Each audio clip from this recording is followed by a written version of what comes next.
손실급부 프로젝트 나만 믿고 따라와 2부 시작하겠습니다. 네. 오늘 김진원 전문가님, 박준현 운용형님과 함께하고 있고요. 2부에서도 종목 진단 계속됩니다. 종목명, 매수가, 비중 유튜브 채팅창에 남겨주시거나 전화상담 02-325-8200번, 325-8200번 이용하시기 바랍니다. 자, 그러면은 이제 한 파도를 넘고 내려오고 있는 종목, 바로 이 삼천당 제약에 대해서 말씀을 드리겠는데요. 네. 사셨던 가격이 역시 올라갈 때 같이 가신 거죠. 12만 원에 사신 겁니다. 그리고 비중은 30%, 적지 네. 않은 비중을 담으셨습니다. 매수하신 가격이 12만 원이 4월 2일에 매수를 하셨다고 또 보내주셨거든요. 그러시군요. 그러니까 올라갔다가 내려올 때, 그 급락이 나왔을 때, 루머와 함께 좀 출렁거릴 때 매수를 하신 것 같아요. 이 루머는 어쨌든 사실 무근이다라고 밝혀졌었기 때문에, 그래도 더 오를 거다라는 그렇죠. 주변의 추천을 믿고 그때 급락할 때 이제 매수를 하셨다고 합니다. 비중도 30%로 좀 많이 들어가긴 하셨어요. 근데 매수 이후에도 계속해서 삼천당 제약은 좀 하락하고 있고 지금 손실이 커지고 있는 상황이어서 너무 속상합니다라고 하시면서 진단 신청해 주셨는데요. 네. 목표가는 직전 고점 부근이었던 15만 원 보고 계신다고 하시는데 과연 삼천당 제약 다시 한번 부활이 가능할지 두 분의 이야기 들어보겠습니다. 그럼 운용형님부터 투자 의견 들어보겠습니다. 가져갈까요? 팔까요? 일단은 기술적인 반등을 이용해서 좀 매도를 좀 해야 되지 않겠나 해서 매도 의견 제시되었습니다. 네, 전문가님은요? 예, 우선은 매도입니다. 네. 자, 우선 매도. 자, 좀 더 자세히 들어봐야 매도의 성격을 좀 자세히 알 수 있을 것 같아요. 운용형님 부탁드릴게요. 예, 이 종목 뭐 아다시피 주가가 올라간 핵심 포인트 자체는 바이오시밀라 아일리아인가요?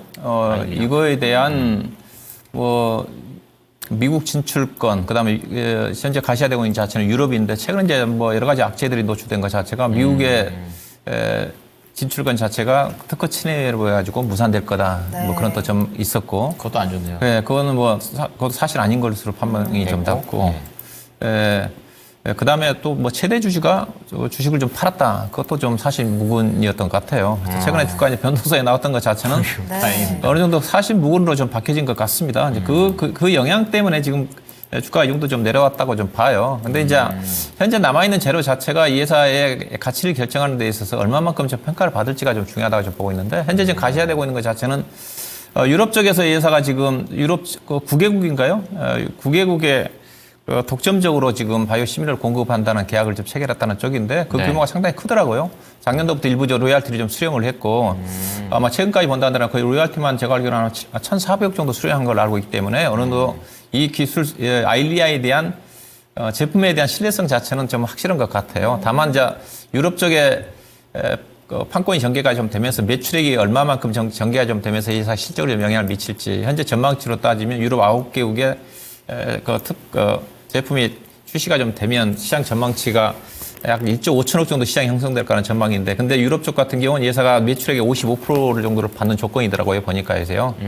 이 부분과 이제 국내 쪽에서 이 회사가 작년 연말에 또 신청을 해놨으니까 국내는 근데 규모 자체가 보니까 작년 연말 기준 950억밖에 안 되더라고요. 국내는 시장 규모가 적어요. 네. 적기 때문에 결국은 유럽 쪽에서 그다음에 이제 미국 쪽에 지금 신청해 놓고 있는 것 자체인데 향후에 미국 건 자체는 좀 봐야 될 것 같고 그래서 1조 5천억 정도 매출액의 55% 정도 받는 조건이니까 이 회사 이 부분에 대한 가치와 현재 삼천당 제약의 현재 시가총액이 2조 4천억이거든요. 2조 4천억인데 최근에 15만 원대까지 올라갈 때 계산해보면 대충 한 3조 한 3, 4천억 정도까지 시가총액이 좀 같은 것 같아요. 네. 그래서 저는 개인적으로 3조 원 이상 가게 되면 좀 부담스럽지 않겠나. 왜냐하면 나올 만한 내용들은 거의 다 나온 게 아닌가. 아니 유럽 시장이 가장 크기 때문에 유럽 같은 경우는 거의 반독점적이라고 돼 회사가 가장 큰 것 같아요. 미국은 더 상대적으로 적은 것 같고 왜냐하면 온 계약자가 바이오시밀러 제품 미국 쪽에 있기 때문에 그렇게 본다 한다면 유럽 쪽에서 그런 판권 계산하면 개인적으로 3조 원 이상 가는 건 조금 좀 부담스럽지 않겠는가. 또 차트로 본다 하더라도 좀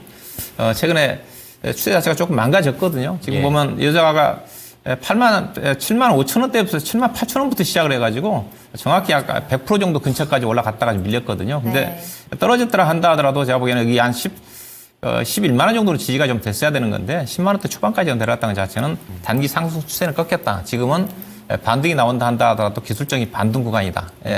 나올 만한 재료는 당분간 다 나왔기 때문에 좋은 내용들은 다 나왔기 때문에 그래서 개인적으로 매도 목표 주가 자체는 기술적 반등이 나올 수 있는 가격대 자체가 12만 5천 원 정도 언저리 정도가 좀 되지 않겠는가. 네. 그렇게 좀 말씀드리고, 그다음 손절 가격은 이 종목이 뭐 딱 차트로 보시다면 여기를 이탈하면 팔아야 될 거예요. 여기 작년도 9월 달에 여기 저항선을 작용해서 꺾였던 가격대가 이게 9만 8천 원대거든요. 여기를 이탈하면 시대가 꺾이는 겁니다.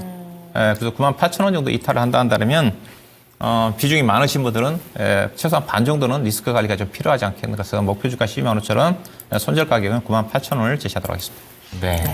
자, 이제 나올 재료는 거의 다 나온 것으로 판단을 하십니다. 자, 기술적 대응에 관련된 목표가 손절가 말씀드렸고요. 김진환 전문가께서는 매도긴 매도인데 우선 매도다. 이제 뭐 의미가 더 있는 건지 좀 들어보겠습니다. 네. 아일리아는 그러니까 황반변성 치료제인데 이제 글로벌 매출이 13조 원에 달하는 블록버스터 의약품이에요. 예, 나름. 그리고 이제 올해 6월에 이제 이 물질 특허가 종료가 됩니다. 그래서 이제 여기에 삼천단 대학이 바이오 시밀러로 해서 이제 시장에 이제 참전을 하는 거예요. 그래서 연역을 봤거든요. 2019년에 일본의 이제 센주사와 독점 판매권 공급 계약 맺고 캐나다에서도 이제 아포텍스사랑 이제 판권 계약 체결하고 그다음에 작년 11월에 유럽 5개국 처음에 뭐 14개국이라고 하더라고요. 근데 우선 5개국에 아일리아 바이오 시밀러 독점 판매권 공급 계약 체결을 했고요. 그다음에 이제 올해 이제 3월 22일 날 영국, 벨기에 같은 이제 나라들, 유럽 9개국과 계약 체결 공시를 했습니다. 그래서 요것 때문에 뭐 강한 상승 모멘텀이 나왔었죠. 근데 이제 PFS 방식의 이제 독점 공급 판매권 체결이 좀 눈에 띕니다. 이 PFS 방식이 뭐냐면 1회 투여 분량을 일회용 주사기에 미리 충전해 갖고 사용하는 형태인데 아일리아 시장의 90%가 다 이 PFS 방식인데 그래서 이 PFS 특허가 있기 때문에 이걸 뚫어야지만 이제 매출이 이제 발생을 해요. 근데 여기 이것을 회피할 수 있는 자체의 방법을 좀 가지고 있더라고요. 이게 강력한 모멘텀이에요, 이게. 근데 이 극소수 회사만이 이를 보유하고 있는데 네. 삼천대 대학이 그 중에 하나예요. 예. 그리고 이제 유럽 의약청에다가 이 주사제 형태 허가 신청을 한 건 삼천대 대학이 처음입니다. 최초입니다.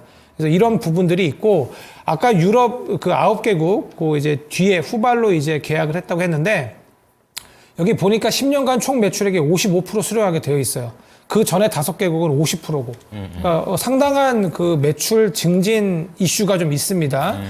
여기에 이제 아까 말씀드린 뭐 제형 특허나 PFS 특허 같은 것들을 삼천대학이 좀 가지고 있기 때문에 이게 유럽 시장 진입 가능성이 상당히 좀 높아요. 이런 부분을 좀 감안했을 때 뭐 상당히 유망합니다. 근데 여기뿐만 아니라 지난번 어떤 루머가 미국 시장의 특허 얘기였었는데 미국 시장에서도 이제 아일리아 매출이 이제 50% 이상 차지하는 시장이에요. 전 세계에서. 그러니까 미국 시장 뚫어야지 이거는 그렇죠. 만약에 미국 시장을 승산이 뚫게 있는 거죠. 되면 예. 여기서 주가 레벨을 한번 또 합니다. 네, 네. 15만 원 충분히 더 깰 수 있다고 보여지거든요.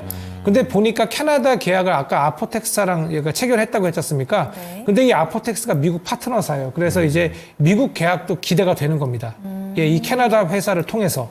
그래서 이런 부분들이 있고 미국의 이제 아일리아 바이오시밀러 독점 판매권 이 공급 계약 체결 이슈 이게 커요. 그러니까 요거 가지고 계신 분들은 이거를 보셔야 되는데 네. 미국 경우에 10년간 예상 매출이 6조 시장입니다. 아까 13조 시장인데 거의 절반 정도 차지하잖아요. 그러네요. 1년 예상 매출만 6천억이에요. 근데 이익 공유가 아까 50에서 55%거든요. 유럽이. 근데 대략적으로 그냥 약하게 잡으면 40%인데 이렇게 되면 평균 1년에 영업이익이 1,200억 들어옵니다. 그래서 이런 것도 그다음 캐나다도 아까 아포텍스랑 했다고 했는데 여기는 한 2조 2천억 정도인데 10년간 매출액이 여기서도 한 1,000억대 정도 들어오고요. 그래서 뭐 일본하고 그다음에 한국도 있습니다. 여러 가지를 제가 보니까 일본에서는 2024년 상반기, 캐나다 올해 하반기, 유럽은 내년 하반기, 미국 2025년 즉 내년 상반기부터 판매가 시작될 수 있어요. 그러니까 이런 시기를 제가 방금 말씀드린 거 VOD로 보세요. 그래서 이 시기별로 해서 레벨업이 될 수 있어요. 매출이 나오는 시기가. 그래서 그것들을 보시면 그래서 제가 뭐 좀 블로거가 어떤 사람이 좀 올린 거를 봤는데 결론적으로 뭐 일본, 캐나다, 유럽, 미국 시장에서 아까 이익 공유가 40에서 50%로 봤을 때 거의 한 1년 예상 영업이익만 3,200억, 3,540억 나와요. 그러니까 미국까지 뚫으면. 예, 요거는 미국까지 뚫으면 지금까지는 유로입니다. 네. 그래서 이런 것들을 감안했을 때 오히려 지금 가격이 나중에는 뭐 1년 뒤에는 싸질 수 있어요. 1년 뒤입니다. 근데 조심해야 될 게. 그래서 제가 아까 우선 매도라고 한 게 지금 제약바이오 가는 시장 아니에요. 예, 지금 HLB도 밀리지 않습니까? 그렇게 강했던. 그래서 지금은 우선 제가 손절가를 10만 4천 원 제시해 드렸는데 시간에 약간 내렸어요. 시간의 가격 정도, 즉 내일 시초가 정도로 우선은 비중이 너무 많으세요. 그래서 지금 이렇게 많으신데 5% 떨어지면 지금 손실도 많이 커지시거든요. 그래서 우선은 매도하시고 제가 지금 얘기 드린 거는 지금 거의 지금 상반기 이후의 어떤 이슈들입니다. 그래서 일정이 너무 많이 남았어요. 그래서 이런 것들이 반영되기 위해선 그리고 뭐 차트적으로 아시지 않습니까? 지금 갭도 있어요. 그래서 여기를 메꾸고 추가 하락할 수 있는 자리입니다. 10만 원을 하회할 수 있기 때문에 우선 지금은 리스크 관리가 필요한 시점입니다. 그래서 손절을 우선은 내일 정도부터 좀 매도를 좀 분할로 하시고요. 그 다음에 제가 목표가를 14만 원 잡았는데 미국 건이 만약에 잘 반영이 되고 된다면 그러면은 저는 전고도 넘을 수 있다고 봐요. 근데 우선은 요거는 시간이 걸립니다. 그래서 제가 우선 매도라고 한 거예요. 그래서 네. 저점을 잡으면 보시고 앞으로 목표가는 14만 원인데 거기서 전고점까지 미국의 어떤 그 이제 승인이 나면은 그러면은 이제 15만 원 이상도 가능해 보이지 않나 합니다. 네. 역시 제약바이오는 한 방이 있어요. 삼천당 제약과 관련해가지고 또 우선은 이 일정들을 쭉 말씀을 드렸고 거기에 관련된 모멘텀까지 말씀드렸습니다. 하지만 이제 기다리는 시간이 있다고 하니까 우선은 나왔다가 다른 걸로 수익 내다가 여기 다시 오는 게 더 좋다. 이런 관점이세요? 자, 두 분의 의견 정리하겠습니다. 자, 어쨌든 두 분 다 매도. 그리고 박주현 운용께서는 12만 5천 원 기술적 대응으로 말씀해 주십니다. 손절가 9만 8천 원, 그리고 김진환 전문가 매도, 목표가는 14만 원, 손절가 10만 4천 원입니다. 네. 자, 이렇게 한 종목을 가지고서도요, 전략에 따라서 또 시청자님의 성향에 따라서 다 또 다른 대응 방법이 필요할 것 같습니다. 그러게요. 예. 자, 여러분들 종목 올려주실 때 어떤 시점을 가지고 계시는지 조금 더 구체적인 내용들 남겨주시면 그에 맞춰서 또 전략 짜드리니까요. 지금 바로 유튜브 채팅창에 종목명, 매수가, 비중, 또 어떤 상황을 가지고 계신지 매수 문의까지 남겨주시고요. 전화 상담 02-325-8200번, 325-8200번 이용하시면 직접 더욱더 자세한 이야기 나누실 수 있습니다. 네. 자, 그럼 이어서 첫 번째 종목은요. 네. 전화부터 가겠습니다. 시청자님, 안녕하세요. 네, 반갑습니다. 네. 수고 많으십니다. 네, 반갑습니다. 전화 주셔서 감사드립니다. 자, 어떤 종목이 궁금하십니까? 네, 한미사이언스를 네. 38,200원에 비중 한 20% 정도 된 것 같아요. 38,000원이면 뭐 어제 사신 거예요? 아니요, 며칠 좀 계속 초매를 했습니다. 추가 매수도 높은 하셨고. 상태에서 네. 조금 더, 그래서 채워놓은 게 10% 비중이신데, 그러니까 오늘도 좀 많이 밀렸네요. 어떤 게 좀 가장 궁금하십니까? 지금이라도 손절을 해야 될지 아니면 기다리고 있으면 수익을 내고 나올지 선생님 말씀을 듣고 지금 연락하거든요. 이게 혹시 뭐 급한 돈이세요? 아니요, 여유는 급하진 있어요? 않습니다. 네. 알겠습니다. 그럼 한미사이언스 보니까 좀 많이 좀 내려오고 있는데 이게 여기서 끝나는 건 좀 자세하게 알아보겠습니다. 박준현 운용력 연결해 드릴게요. 네. 네, 안녕하세요. 네, 선생님 반갑습니다. 예, 안녕하세요. 네. 최근에 이제 오시아야가 통합 이전에 사신다고 그랬나요? 최근에 최근에 그 이거- 이후로 사셨다는 거죠? 이걸로 좀 네. 수익을 내고 또 팔고 또 그런 식으로 했거든요. 이게 최근에 이제 그러면 통합 무산 이후에 다시 진입한 건가요? 알고? 예. 그럼 그때 사서는 별로 돈이 안 될 건데 38,000원대 사셨는데 아주 지금 정도 사야 되는 가격인 것 같은데 이 종목이 이제 차트를 보시다시피 주가가 이제 급등했던 것 자체가 이제 OCI가 이제 한미사이언스와 또 통합한다는 이슈 때문에 그 때문에 이제 시너지 효과를 좀 기대를 했지 않습니까? 왜냐하면 한미사이언스가 제약회사니까 신약개발 투자하기 위해서는 돈이 필요한데 돈이 없거든요. 근데 OCI는 태양광 산업 쪽에 주가는 좀 약세지만은 거의 한 돈을 많이 벌어가지고 7,8천억 정도 현금 자산이 있었어요. 그래서 OCI는 성장 산업에 진출하기 위해서 결국은 제약회사를 하나 인수해가지고 성장 모멘텀을 잡으려고 했던 건데 결국은 형제와 모녀 간의 싸움이었는데 형제가 이겼지 않습니까? 형제가 이겨서 이제 질 줄 알았는데. 질 줄 알았는데 제가 보기에는 OCI 쪽으로 인수가 좀 돼서 신약개발 쪽에 연구개발 쪽에 투자했었으면 저는 한미 주주들한테 더 좋았다고 봐요. 결국 이제 원 상태로 돌아가 버렸으니까 없었던 것도 맛도 못하죠. 오히려 실망 매물 때문에 주가가 좀 떨어져 버린 거고 그게 오히려 더 악재로 작용한 게 아닌가 생각이 좀 되고요. 주가는 이제 한미약품하고 같이 봐야 되는데 한미약품도 지금 저점까지 내려왔어요. 한미약품은 뭐 최근 들어서 비만 치료제와 관련해가지고 그래서 가장 주목을 받았던 회사이기도 한데 이것도 지금 거의 지금 연중 최저치까지 내려버렸거든요. 오히려 더 악재로 작용해버리는 거죠. 근데 뭐 한미약품이라는 회사 자체는 뭐 우량한 회사니까 이렇게 주가 떨어질 때 파는 쪽은 아니에요. 오히려 제약회사는 이제 방어적인 성격이니까 오히려 사야 되는 거고 다만 주가가 이제 상승 기대치는 거의 제한적이다. 기술적 반등밖에 기대할 수밖에 없다. 이제 그런 관점 보셔야 좀 될 것 같고요.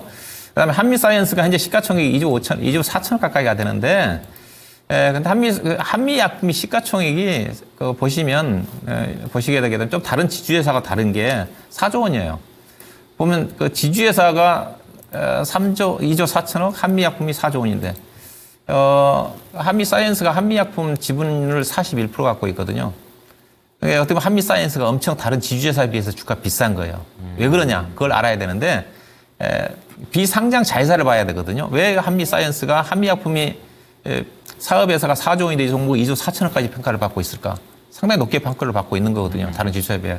그 이유 자체는 한미사이언스 비상장 회사인 온라인팜이라는 제약 유통회사가 있어요. 네. 그 회사가 알짜입니다. 연간 아마 200억 정도 이익 내는 회사예요. 만약 그 회사가 상장이 되게 되면 네. 개인적으로 시가총액 1조 원 이상까지 갈 수 있는 회사거든요. 그것 때문에 주가가 평가를 받고 있는 거예요. 그래서 한미사이언스 주가 상승 모멘텀 뭐냐? 그 온라인팜이라는 회사가 지분 100% 갖고 있으니까 작년도에 아마 제약 유통회사 하나 상장된 걸로 알고 있는데 자 이름이 생각 안 나는데 상당히 시장에 주목을 받았어요.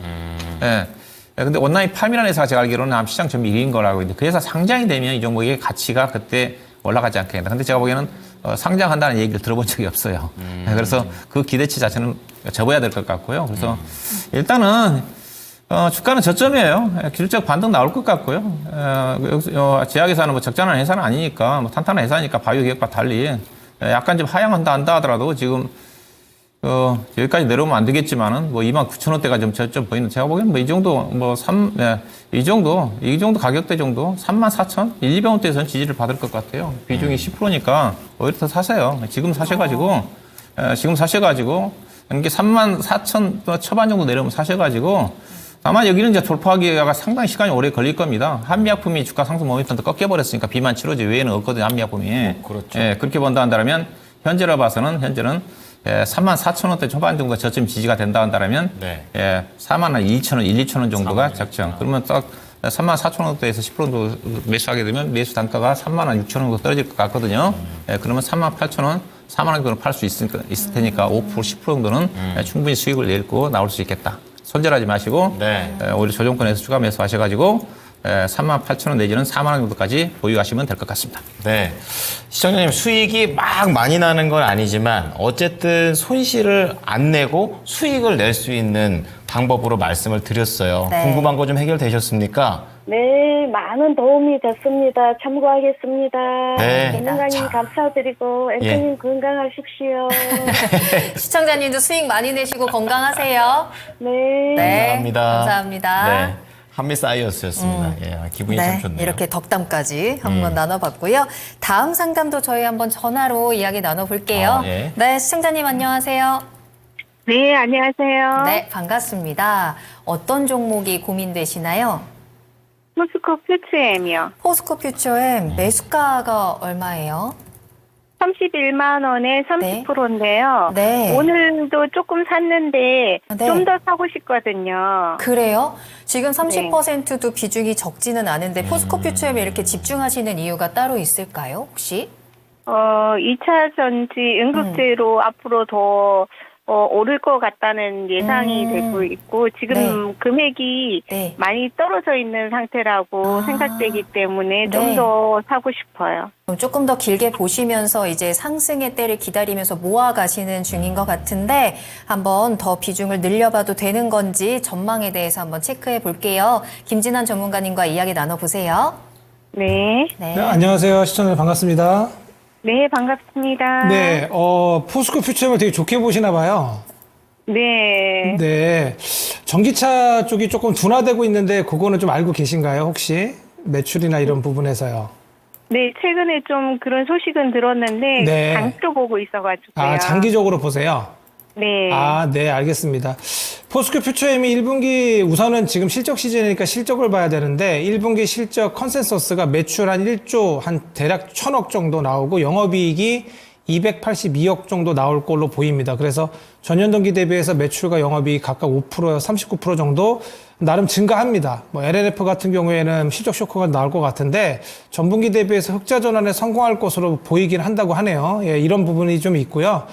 양극재 쪽이 조금 수출이 좀 살아나고는 있습니다. 예, 그래서 실적이 당연히 작년보다는 좋지 못한데 개선세는 좀 보일 것으로 보여지고 있어요. 그래서 이런 부분을 좀 감안을 우선 하시고요.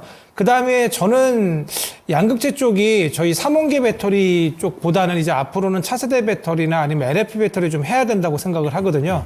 왜냐하면은 지금 중국에서도 거의 1,000만 원짜리 전기차가 나와요. 근데 우리 전기차에서 배터리가 차지하는 비중이 상당히 큽니다. 뭐 이런 쪽인 부분에서도요. 배터리가 되게 비싸거든요. 그래서 전기차 치킨 게임, 즉 뭐 우리가 가격 전쟁을 하기 위해서는 배터리 가격을 낮춰야 돼요. 이 배터리 가격을 낮추기 위해서는 결국 LF 배터리 쓰는 쪽으로 가거든요. 그래서 그러한 부분들을 감안하고 수요도 좀 약간 둔화하고 있지 않습니까? 그래서 이러한 부분을 감안했을 때 2차 전지가 당장은 조금 좋지 못해요. 그런데 중요한 것은 저희가 뭐 악재라는 것이 계속 반영되다 보면은 그게 이제 소멸이 되거든요. 그래서 1분기 실적이 만약에 저점이라면 오히려 이 실적 발표한 다음에 악재 해소로 반등이 좀 나올 수도 있는 부분이라고 보여지거든요. 그래서 저는 에코프로나 에코프로 BM보다는 그래서 포스코 계열이 그래도 좀 괜찮다고 좀 보고 있는데 이 포스코 퓨처엠 같은 경우에는 보급형 전기차 있죠. 아까 말씀드린 LF 배터리, 리튬 인산철 배터리 이쪽 양극재도 이제 개발을 좀 하고 있어요. 그래서 제품군을 좀 늘리려는 노력을 좀 하고 있습니다. 그래서 그런 부분에서 나름 뭐 점수를 좀 주고 싶고요. 제가 차트적으로 띄워놨는데 만약에 2차 전지 쪽 투자하신다면 진짜 길게 보셔야 됩니다. 저는 상반기까지는 그래도 조금 안 좋을 걸로 보고 있어요. 2분기까지도 좋지 않을 수 있다라는 점을 만약에 괜찮다 싶으시면 오히려 좀 매수할 그 현금도 조금 더 가지고 계세요. 좀 더 떨어졌다 갈 수도 있거든요. 근데 지금 상황으로 보면은 조금 반등 위치에 있어요. 그래서 비중이 좀 많이 크시고 저는 손실이 좀 싫어서 2만 원 정도까지 단기 반등 가능해 보였거든요. 실적 발표 때까지. 그래서 32만 원 정도에 매도하시면 어떨까요? 그 다음에 더 내려오면 보세요라고 하려고 그랬는데 근데 우리 시청자분께서는 지속적으로 보유하시려고 하시니까 오히려 추가 매수보다는요. 그냥 좀 끌고 가시다가 32만 원 정도에서 매도하셔도 되고요. 그리고 다시 또 내려오면 잡는 식으로 해서 다시 비중을 늘려가시는 전략 괜찮아 보여요. 왜냐하면 이게 추가적으로 완전히 턴어라운드에서 뭐 예전에 막 영광 40만 원, 45만 원, 50만 원 가려면 시간이 조금 걸릴 것으로 보여지거든요. 안 간다는 아니고 그렇기 때문에 또 저희가 또 매수했는데 평단을 또 이제 훼손하고 또 내려오면은 또 이제 기분이 안 좋잖아요. 그렇기 때문에 우선은 그런 등락을 좀 활용했으면 좋겠습니다. 포스코 퓨처엠 같은 경우에도 그 저점은 좀 올리고 있어요. 그래서 단기 반등 한 28만 원 선인데 지금 32만 원까지 좀 갔다가 다시 출렁거리면서 내려왔다가 지속적으로 우상향할 수는 있어 보입니다. 하반기부터는. 그래서 그런 점 감안하시고요. 지금은 당장은 비중을 늘리시지 않고요. 만약에 떨어지면 비중을 늘리시는 식으로 하시면 좋을 것 같습니다. 네. 시청자님, 포스코 퓨처엠이 상승에는 좀 시간이 오래 걸릴 것 같은데 우리 시청자님은 그 인내 시간에 대한 각오는 좀 되어 있으신 것 같아서 한번 꾸준히 지켜보시면서 추가 매수 타이밍은 좀 더 조정을 받으면 다시 한번 고려를 해보시고요. 단기적으로 32만 원까지 반등이 나왔을 때 어느 정도 수익을 챙기시는 방법도 한번 꼭 참고를 해보시면 좋을 것 같습니다. 도움이 좀 되셨을까요?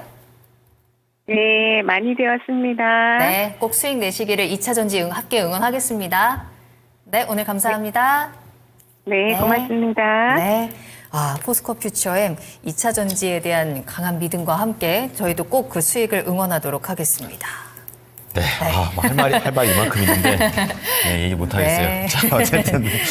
다음 보겠습니다. 나이스 가이님께서, 또 2차 전지네요. 전고체 쪽입니다, 이번엔. 에코앤드림으로 가볼 텐데요. 네. 사신 가격이 73,000원입니다.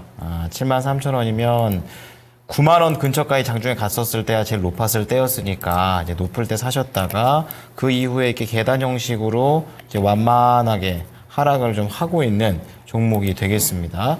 자, 에코앤드림. 오늘은 한 20% 넘게 강하게 아주 상승세를 좀 회복의 흐름을 좀 보여줬었는데 의미 있는 반등인 건지 좀 이러한 부분도 좀 자세하게 다뤄서 알아보겠습니다.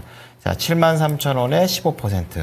자, 운용형님, 오늘의 상승 다시 좀 올라가는 쪽으로 방향 잡을까요? 어떻게 보십니까? 기술적인 반등이죠. 이거 뭐 제가 그 4만 원, 5만 원대 진단해 드릴 때 에코프로 머티리얼즈의 주가 상승을 보면 이 종목 충분히 좀 강하게 상승 끼가 있어가지고 상승할 거라고 했었는데 거의 이제 9만 원까지 가다가 9만 원까지 가다가 지금 한 60% 정도 좀 떨어졌어요. 한 50% 정도 떨어졌네요, 이제 고점 대비해서 떨어졌다가 지금 반등이 나오고 있는 쪽인데. 일단은 이렇게 보셔야 됩니다. 에코앤드림이 전구체 지금 최근에 1월 달에 1,800억 정도 투자했다고 그러거든요. 네. 본래 작년도까지 생산 캐파가 5,000톤이었고, 본래 25,000톤까지 늘리려고 했었는데, 투자 규모로 봐서는 35,000톤 정도까지 증가될 거다. 그러면 밸류의 답이 딱 나와요. 저는 양극재라든가 음극재 갖고 계신 분들, 왜냐하면 제조회사 같은 경우는 생산 캐파가 정해져 있으면 아무리 제품 가격이 크게 올라가지 않는 한 네. 시작 자체는 딱 정해져 있어요. 양극재라든가 음극재가 앞서 포스코 퓨처엠도 얘기했지만은 바로 계산이 가능. 계산이 나옵니다. 네, 정형화되어. 예, 현재 전구체 가격이 킬로그램당 얼마냐? 제가 지금 인터넷 뒤져봤더니 킬로그램당 2만 원이에요. 킬로그램당 2만 원입니다. 톤당으로 따지면 2천만 원이에요. 네. 그러면 이 회사가 완공되는 시점에서 아마 2026년, 27년 정도 될 것 같은데, 네. 그러면 3만 5천 동 정도 캐파가 증설되지 않습니까? 풀로. 그럼 100% 공장이 가동된다는 전제하에. 근데 100% 가동 안 되거든요. 예, 왜냐하면 초기에 대체율 60%, 70% 냅니다. 100% 된다는 전제하에 그러면 딱 매출액이 7천억입니다. 네.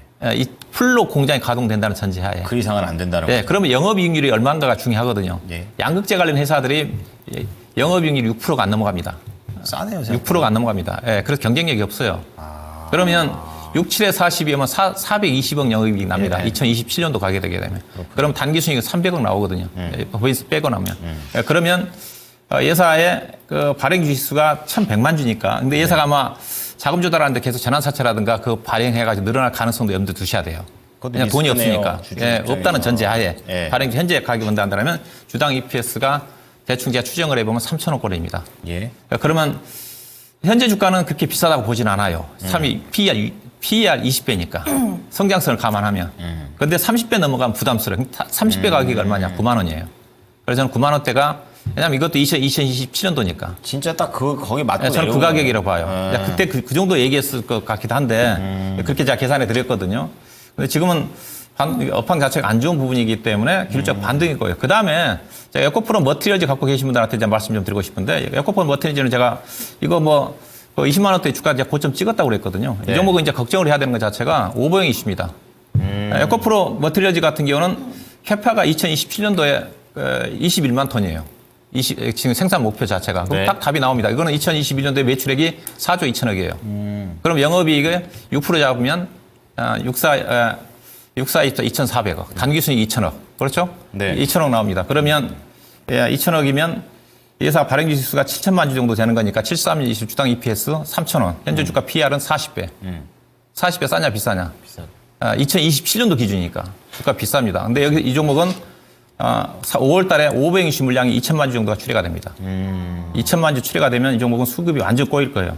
그러면 이 종목이 떨어지면 에코앤드림 자체도 못 간다는 거죠. 왜냐하면 에코프로 머티리얼즈가 20만 원까지 가니까 이 종목이 에코앤드림 자체가 싸 보였거든요. 예. 저는 에코프로 머티리얼즈 오늘 기술적 반등은 상대적으로 부진했거든요. 근데 에코프로 머티리얼즈가 저는 더 떨어질 것으로 봐요. 근데 에코앤드림 자체는 그래도 상대적으로 캐파가 정상적으로 증설된다는 전제하에 네. 또 전구체 자체가 희귀하니까 거의 중국에서 절대적 수입을 하니까 거의 소송을 감안한다는 다음에 제일 좋게 이거 그렇죠. 양극재보다는 더 프리미엄을 받아야 되는 거니까. 상한선을 잡아주시는군요. 그래서 저는 에코프로 머티리얼즈는 반등시 매도해야 된다고 보고 있고 500씩 나올 때까지는 에코앤드림 같은 경우는 약간 추가적인 상승 여력이 있겠지만 고점 돌파는 힘들다. 그래서 현재는 기술적인 반등이다. 그래서 목표 주가는 현재로 봐서는 워낙 많이 떨어졌기 때문에 이거는 68,000원, 7만 원 정도에서 68,000원 정도에서 조정을 좀 받고 길게 보게 되면 결국 이제 9만 원은 넘어가지 않겠는가.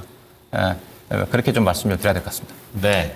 자, 나이스가이님의 에코앤드림과 관련해서는 네. 이렇게 계산까지 다 해드렸습니다. 최선의 성과를 냈었을 때 기준으로까지 잡아들여서 말씀을 좀 드리는 건데 어쨌든 우선은 오늘의 상승은 기술적 반등 그리고 목표가는 매수가까지 가기엔 좀 쉽지는 않아 보입니다. 우선 68,000원 드리고 길게 봤을 때는 9만 원이 된다고 하니까 투자 성향에 좀 맞추셔가지고 대응하셨으면 좋겠습니다. 네, 다음 종목입니다. 고조사토루님의 종목인데 앞서 이분이 1부에서 이건 앵커님 오늘따라 잘생기셨네요라고 남겨주셨던 딴 분이거든요. 때는 어떤데요, 도대체? 엉망이었나요, 제가? 일단 칭찬 받아드리죠. 죄송합니다. 네. 폴로 있어가지고 제가. 예. 그러니까요. 고조사토루님께서 어떤 감사합니다. 종목을 가지고 계신지 DI 한번 진단해 보도록 할 거고요. 매수가는 16,000원에 비중 10% 담으셨습니다. 오늘 4% 상승을 했고요. 15,700원에 거래를 마쳤어요. 계속해서 좀 상승을은 끊이지 않고 급등 나오고 있는 종목인데요. 투심이 살아있는 것 같아서 단기로 접근해 봤습니다. 괜찮을까요? 하시는 거 보니까 아마 오늘, 어제 오늘 사이에 좀 매수를 하신 것 같습니다. 계속해서 또 기관의 매수세가 강하게 들어오기도 해서요. DI 단기 대응 전략 어떻게 짤까요? 뭐 상당히 괜찮습니다. 요즘에 최근에 증권사 리포트가 좀 나오면서 HBM 관련주로 좀 부각이 좀 되는 모습이거든요. 이게 뭐 저희 가수 싸이 그 아빠 회사 아버지 회사 아닌가 하는데 DI가 예.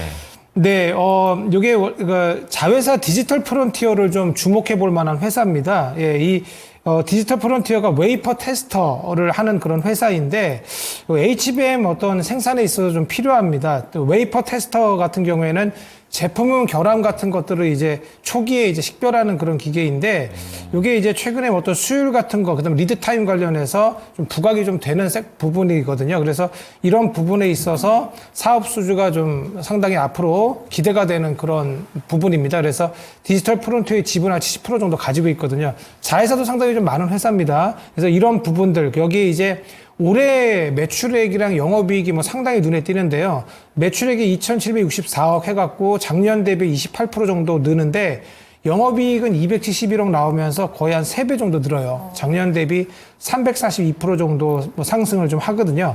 그래서 SK 하이닉스 양인데 요 관련해서 HBM 관련해서 이제 국산화 장비, 국산화 어떤 수혜를 볼 수 있는 그런 기업으로 보여지고요. 그 다음에 지금 자리는 높아 보여도 뭐 외국인하고 기관 수급이 계속적으로 들어오고 있습니다. 그리고 차트적으로도 오늘 좀 살려주는 모습이거든요. 그래서 우선은 전고점 한번 트라이 하지 않을까 이런 생각을 하는데 전고점을 뭐 상당한 거래량으로 돌파해주면은 거의 17,200원을 좀 당연히 넘을 수 있어 보이거든요. 그래서 그런 부분 감안하시고 손절선을 잡고 한번 들어가십시오. 왜냐하면 지금 차트적으로 높지 않습니까? 그래서 지금 평단이 16,000원이시니까 저는 보통 그래요. 매수한 가격에서 뭐 저희 주식하면은 다 리스크를 가져가지 않습니까? 그래서 매수 평단에서 마이너스 3에서 마이너스 4% 정도? 그 정도에서 잘라내신다고 생각을 하시고요. 16,000원이시니까. 그래서 뭐 차트적으로는 그렇지 않습니까? 저희 뭐 지난 뭐 전일 저점을 훼손하면은 뭐 저희 손절하고 뭐 이런 것들이 있잖아요. 근데 그런 거보다 타이트하게 좀 잡으시면은 손실을 최소화할 수 있으실 것 같아요. 그래서 지금 내일 모레죠. 예, 목요일 날부터도 한번 지속적으로 한번 보시는데 17,200원을 뭐 강력하게 뚫어주는지 그렇게 되면은 저희가 뭐 펀더멘탈 같은 것들 보시고 시총 보시면서 접근을 하셔야 돼요. 왜냐하면은 신고가기 때문에 저희가 어떤 저항 같은 건 알 수 없거든요. 네. 시총이 한 440억대니까 한 5,500억까지도 가능할 것 같은데 한 전고 돌파하는지 한번 보시기 바랍니다. 네. 알겠습니다. DI에 대해서 지금 워낙에 좀 분위기 좋은 상황이고요. 고점 돌파는 가능합니다. 17,200원 강하게 뚫어주는지 한번 확인하시면서 계속 상승을 좀 지켜보셔도 좋을 것 같고 네. 워낙에 급등한 만큼 손절은 조금 더 타이트하게 잡으시면서 마이너스 3% 정도 한번 참고해 보셔도 좋겠습니다. 네. 자, 다음 종목은 경숙님께서 폴라리스 AI입니다. 우리나라 증시에서 폴라리스로 시작하는 거 4종목이 있는데 전 처음에 폴라리스 오피스인 줄 알다가 AI래요. 작은 네. 종목이고 2,467원. 그리고 비중은 5% 슬쩍 들어가 보신 것 같은데 이거 올라갈 때 들어가셨다가 수익 못 내고 지금 그러신 거 아닌가. 그럴 수도 있겠네요. 제 맘대로 생각을 하고 있습니다. 보유해야 될지. 이제 고점 찍고 계속 내려와요, 이게. 계속 내려오고 있어가지고 불안하심도 크실 것 같습니다. 자, 폴라리스 AI, 또 AI라니까 이거 또 괜찮은 거 그러니까. 아닐까, 막 이렇게 생각할 수 있는데 이것도 잘 뜯어봐야 되거든요. 운용님 어떻게 보십니까? 네, 저도 이제 폴라리스 오피스만 생각해가지고, 저도 오피스만 저도 그 회사인 줄 알았는데 보니까 AI라는 회사더라고요. 과거의 회사가 리노스라는 회사였더라고요. 보니까 리노스라는 회사 자체가 제가 알기로는 코스닥시장 상당 오래전에 상장됐는데 컴퓨터 주변 기기 관련 회사인 걸로 알고 있었거든요. 주변기기. 네, 근데 그 이후로 회사가 사업 다각화해가지고 네. 핸드백이라든가 패션 유통 쪽에 매출 비중이 한 40~50% 되고, 그다음에 이제 시스템 기업체 관공서라든가 그 시스템 통합과 관련된 전산 작업과 관련된 말이 시스템 통합이지 그냥 제가 얘기 인건비 땅 먹기 공사해주고 그런 정도라 얘기하거든요. 왜냐하면 이 시스템 통합 회사라는 것 자체가 중소기업들이 별로 설 다리가 없습니다. 왜냐하면 대기업들이 다 가지고 있거든요. 예컨대 삼성 같은 경우 삼성 SDS가 있고, LG는 LG CNS, SK는 SK CNS, LG CNS, 그다음에 뭐 쌍용 정보통신 다 대기업들이 가지고 있어요. 비집고 들어가기 예, 어려워요. 왜냐면 그 대기업들이 포스코 같은 경우 포스코 ICT가 있고, 그 대기업들이 여러 가지 그 자체 그룹사의 어떤 사무실 이동할 때라든가 인도관계 기업 필요하죠. 이동할 때 전산 작업이라든가 컴퓨터 옮기고 그 애들이 오거든요. 대신 인건비만 주고 약간의 이익만 줍니다. 이익이 안 나요. 이 회사도 그런 류의 회사예요. 이게 앞서 이제 다른 쪽에 패션 유통 같은 부분 자체는 자체 상품이 없으니까 별로 마진이 없을 거고요. 그러다 보니까 회사가 이익률이 없습니다. 그냥 자체에 뛰어난 상품이 있어야지 이익률이 높거든요. 그러다 보니까 매출액은 작년 같은 경우 594억, 내업이 15억밖에 안 나왔지 않습니까? 재작년 같은 경우 적자고. 그러면 이거는 AI와 관련이 없죠. AI가 붙으니까 AI 관련 테마적으로 움직임이 전개됐던 것 같고, 그 다음에 회사가 보니까 최근에 보니까 전환사채, 전환 청구권 행사가 많이 행사가 됐네요. 네. 주가 상승을 이용해가지고 주식으로 전환해가지고 유통 물량까지 많이 늘어나고 있는 것 같습니다.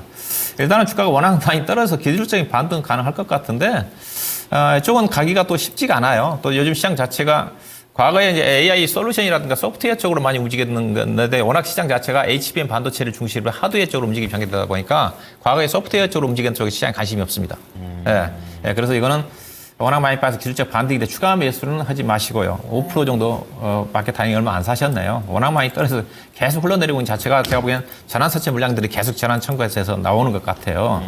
그래서 낙폭 과대에 따라서 약간의 기술적인 반등은 좀 가능할지는 모르겠는데, 일단은 좀 팔고 나오셔야 될 것 같고요.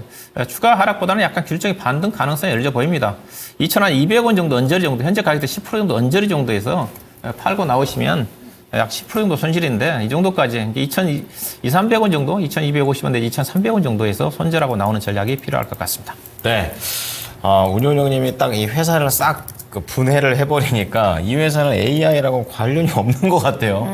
네, 그렇기 때문에 매력적이지 않은 그런 부분들을 말씀을 해주셨습니다. 어쨌든 손실은 최소화하자라는 그런 전략이고요. 2,200원에서 2,300원 사이니까 더 사지 마시고 여기에서 잘 나오셔서 진짜 AI 관심 있으시면 AI 관련주 직접적으로 사시면 될 것 같습니다. 네.